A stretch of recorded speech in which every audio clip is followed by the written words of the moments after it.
আসসালামু আলাইকুম। সবাই কেমন আছেন? আশা করি সবাই ভালো আছেন।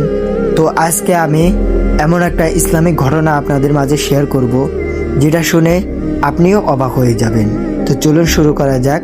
তো শুরু করার আগে যারা আমার চ্যানেলে নতুন, প্লিজ চ্যানেলটি সাবস্ক্রাইব করে পাশে থাকবেন এবং পাশে থাকা বেলটি অন করে দিবেন। একটি শহরে থাকতেন এক যুবক, তার নাম ছিল ইয়াসিন। সে খুব গভীর ছিল, কিন্তু তার ঈমান ছিল খুব শক্ত। সে সব সময় নামাজ পড়তো, কুরআন তিলাওয়াত করত এবং আল্লাহর কাছে দোয়া করত। কিন্তু তার জীবনে একটা বড় কষ্ট ছিল। তার মা খুব অসুস্থ ছিলেন। অনেক ডাক্তার দেখানো হয়েছে, কিন্তু কোনো চিকিৎসার কাজ হচ্ছিল না। প্রতিদিন রাতে ইয়াসিন তাহাজ্জুদ নামাজ পড়ে আল্লাহর কাছে কাঁদতে কাঁদতে দোয়া করত, হে আল্লাহ, আমার মাকে সুস্থ করে দাও। আমি কিছুই চাই না, শুধু আমার মাকে ভালো করে দাও।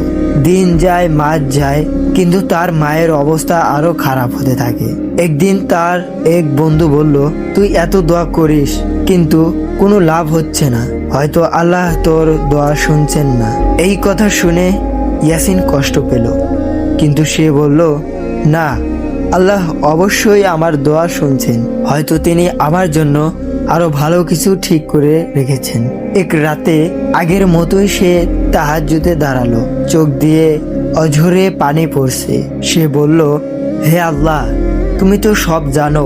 যদি আমার মায়ের সুস্থতা আমার জন্য ভালো হয়, তাহলে তাকে সুস্থ করে দাও। আর যদি এতে কোনো কল্যাণ না থাকে, তাহলে আমাকে ধৈর্য দাও। পরের দিন সকালে তার মা ইন্তেকাল করলেন। ইয়াসিন ভেঙে পড়ল। তার মনে হলো, আমি এত দোয়া করলাম, কিন্তু আল্লাহ আমার দোয়া কবুল করলেন না। কিছুদিন পরে সে স্বপ্নে তার মাকে দেখল। তার মা খুব খুশি, হাসি মুখে দাঁড়িয়ে আছেন।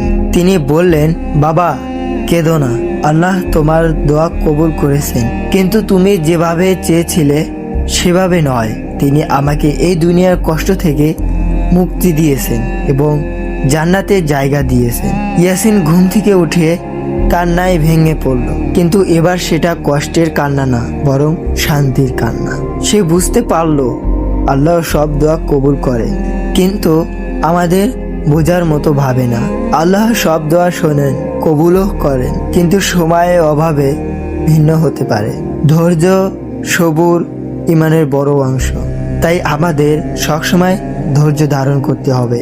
আল্লাহ তাআলা সবার দোয়া কবুল করে না, যার দোয়া কবুল করে তাকে কখনোই ফেরত দেয় না। আল্লাহ যা করেন তাতে অবশ্যই কল্যাণ থাকে। আল্লাহ যা করেন তা আমাদের ভালোর জন্যই করেন। তো এই ছিল আজকের ছেলে মায়ের জন্য দোয়া করলেন। তো এই ছিল আজকের ইসলামিক ঘটনা, যা আপনাদের মাঝে শেয়ার করলাম। আপনারা যদি মাকে ভালোবেসে থাকেন, তাহলে অবশ্যই চ্যানেলটি সাবস্ক্রাইব করে পাশে থাকবেন এবং কমেন্ট বক্সে মা লিখে যাবেন। তো ততক্ষণে সবাই ভালো থাকবেন, সুস্থ থাকবেন এবং আল্লাহর কাছে সবসময় দোয়া এবং নামাজ কালাম পড়বেন।